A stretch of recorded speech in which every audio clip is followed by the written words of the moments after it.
आज हम देखेंगे लीड कोड की 1200 problem, minimum absolute difference, that is a easy problem. Problem कह रही है given an array of distinct integers ARR, find all pair of elements with minimum absolute difference of any two element. ठीक है, यानी कि आपको एक एरे गिवन है जिसमें डिस्टिंक्ट इंटीजर्स है और आपको वो सारे पेयर्स रिटर्न करने हैं जिनका एब्सोल्यूट डिफरेंस जो है वो मिनिमम एब्सोल्यूट डिफरेंस के इक्वल हो उस एरे के। ठीक है, minimum absolute difference of any two element. तो सारे जितने भी एलिमेंट्स है अगर हम उनका पेयर बना के उनका डिफरेंस निकाले तो उसमें जो सबसे मिनिमम एब्सोल्यूट डिफरेंस आए तो हमें वो सारे पेयर्स रिटर्न करने हैं जिनका एब्सोल्यूट डिफरेंस उस मिनिमम एब्सोल्यूट डिफरेंस के equal. Return a list of pair in ascending order. तो जो लिस्ट ऑफ पेयर है वो असेंडिंग ऑर्डर में आएगी with respect to pair. Each pair A, B follows. A, B में क्या हो रहा है, A, B are from ARR, तो A और B दोनों जो होंगे वो एरे से होंगे। A should be less than B and B minus A equals to minimum absolute difference of any two element in ARR। तो जरा इसके एग्जांपल देखते हैं। 4 2 1 3। तो अगर हम इसको देखें तो इसमें मिनिमम एब्सोल्यूट डिफरेंस 1 और 2 का जो है वो 1 है। तो जितने भी 1 वाले होंगे वो सारे हमें रिटर्न करें, तो 1, 2, 2, 3, 3, 4। ठीक है, ऐसे ही इसमें और एग्जांपल्स गिवन है। अगर हम इसके अंदर कंस्ट्रेंट चेक करें तो कंस्ट्रेंट गिवन है 2 less than equal to ARR dot length less than equal to 10 to the power 5। इस 2 का सिग्निफिकेंस ये है कि हमारे पास मिनिमम एक पेयर ऐसा होगा। अगर यहाँ 1 होता तो हमें चेक करना पड़ता कि अगर कोई पेयर नहीं बन रहा है तो हमें क्या रिटर्न करना है, बट 2 गिवन है तो एक पेयर हमारा बनेगा। 10 टू द पावर 5 तक मैक्सिमम हमारी लेंथ जा सकती है। माइनस 10 टू द पावर 6 से 10 टू द पावर 6 तक हमारा जो एलिमेंट है एरे का वो हो सकता है। इसका मतलब हमारा maximum difference 10 to the power 6 minus minus 10 to the power 6 यानी कि 2 इंटू 10 टू द पावर 6 तक हो सकता है हमारा मैक्सिमम डिफरेंस। तो चलिए इसको देखते हैं। अगर हम इसमें देखें तो 4 2 1 3 वर द गिवन इनपुट। तो ये इनपुट हमें गिवन थे, तो हमने क्या किया, इसके अंदर पहले 4 का डिफरेंस निकाला। 4 माइनस 2 का एब्सोल्यूट डिफरेंस इज 2।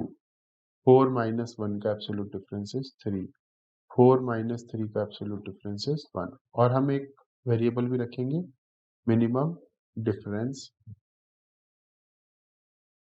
जो कि अभी तक हमारा किसके इक्वल आ रहा है, 1 के इक्वल। यहाँ पे 2 हो जाता, फिर 3 पे कोई चेंज नहीं होता, फिर 1 पे 1 हो जाता वो। फिर 2 का देखेंगे, 2 माइनस 1 का एब्सोल्यूट डिफरेंस इज 1। 2 माइनस 3 का एब्सोल्यूट डिफरेंस इज 1। फिर 1 का देखेंगे, 1 माइनस 3 का एब्सोल्यूट डिफरेंस इज 2। और कुछ बचा नहीं, तो मिनिमम एब्सोल्यूट डिफरेंस आ गया 1। अब नेक्स्ट टाइम हम क्या कर सकते हैं, हम चेक कर सकते हैं इसमें कितने पेयर है ऐसे, 1 2 और 3। 3 पेयर्स है, 1 2 2 3 एंड 3 4, जिनका मिनिमम एब्सोल्यूट डिफरेंस 1 आया है। तो सिंपल अगर हम इसको देखें तो हम पहले सारे पेयर्स का क्या करेंगे, जैसे हमें एरे में गिवन होगा 4 2 1 3। तो फर्स्ट टाइम मुझे नंबर फिक्स करके बाकी सबके साथ डिफरेंस निकालना होगा, फिर ये फिक्स करके बाकी सबके साथ, फिर ये फिक्स करके बाकी सबके साथ। ठीक है, और फिर जो भी मिनिमम एब्सोल्यूट डिफरेंस आएगा अगेन मुझे सारे पेयर्स चेक करने पड़ेंगे कि इसका डिफरेंस जो है वो मिनिमम एब्सोल्यूट डिफरेंस के इक्वल आया है। तो ये हमारा क्या हो जाएगा, एक एन स्क्वायर एल्गोरिथम हो जाएगी जो हमारी इस तरीके से काम करेगी। ठीक है, कंस्ट्रेंट क्या था, 10 टू द पावर 5 तक जा सकते हैं नंबर ऑफ एलिमेंट्स। तो एन स्क्वायर देखेंगे तो 10 to the power 10 divide by 10 to the power 9, ये तो आ गया 10। और हमें क्या चाहिए, लेस देन इक्वल टू 1 चाहिए होता है काम करने के लिए, राइट। इसको यहाँ पे रखेंगे तो 10 to the power 10 divide by 10 to the power 9 हम करते हैं 1 गीगाहर्ट्ज प्रोसेसर के लिए, तो 10 आ गया। और हमें लेस देन इक्वल टू 1 चाहिए होता है, तो यानी कि this algorithm will not work, ये हमें टीएलई देगी। तो हम इसको क्या ऑप्टिमाइज कर सकते हैं, क्या हम इसे बेटर कर सकते हैं, ऑफ कोर्स। थिंक अगर हम इसको सॉर्ट कर दे तो सॉर्ट करेंगे तो 1 2 3 एंड 4। अब मुझे हर एक एलिमेंट का सबके साथ डिफरेंस लेने की जरूरत नहीं है, जस्ट उसके नेबर के साथ, क्योंकि वो उनसे ही सबसे ज्यादा क्लोज होगा, बाकी सबसे वो दूर होगा। तो हमें सिर्फ नेबर के साथ उसका डिफरेंस लेना है। तो 1 का डिफरेंस सिर्फ 2 के साथ लेना है, 2 का डिफरेंस सिर्फ 3 के साथ। तो अगर हम इसमें देखेंगे तो 1 2 का डिफरेंस 1 आ गया, 2 3 का डिफरेंस हमारा 1 आ गया, और 3 4 का डिफरेंस भी 1 आ गया। तो इससे मुझे क्या पता चल रहा है कि हमारे जो मिनिमम एब्सोल्यूट डिफरेंस है वो 1 है। नेक्स्ट टाइम मुझे सिर्फ अपने पड़ोसी पेयर देखने हैं कि क्या वो 1 के इक्वल आ रहे हैं minimum absolute difference. If yes, then we will just print them.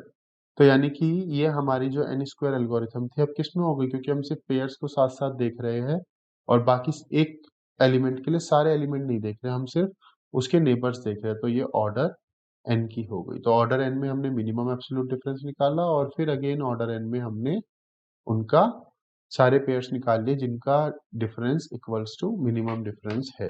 चलिए इसको कोड करते हैं। तो मुझे रिटर्न करना है vector of int.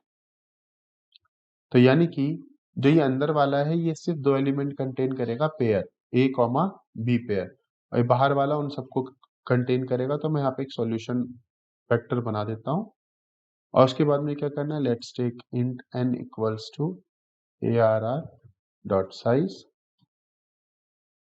Int min difference equals to int max. जब भी हमें मिनिमम कुछ चीज लेनी होती है तो इनिशियली हम उसे इंट मैक्स के इक्वल रखते हैं और मैक्सिमम चीज लेनी होती है तो इंट min के equal. Now int I equals to 1, I less than n, I plus plus, min difference equals to minimum of min difference, comma arr I minus arr I minus 1। तो इससे हमारे पास min difference आ जाएगा जो भी हमारा overall होगा। फिर again मुझे क्या करना है, for int I equals to 1, I less than n, I plus plus,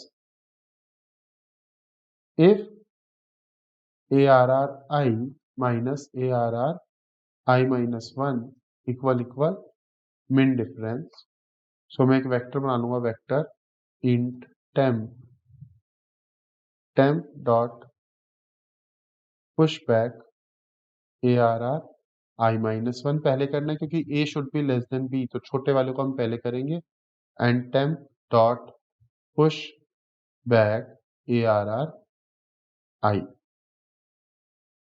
and then solution dot push back temp।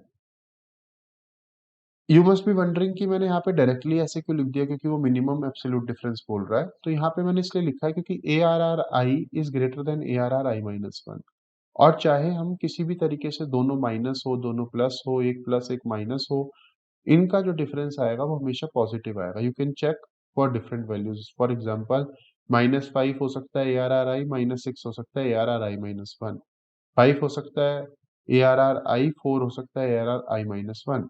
ठीक है, 5 हो सकता है ARRI -4 हो सकता है ARRI माइनस 1। ARRI बड़ा है क्योंकि मैं इसे सॉर्ट कर चुका हूँ, सॉरी सॉर्ट नहीं किया, so we will sort it here. Sort ARR dot begin comma ARR dot and.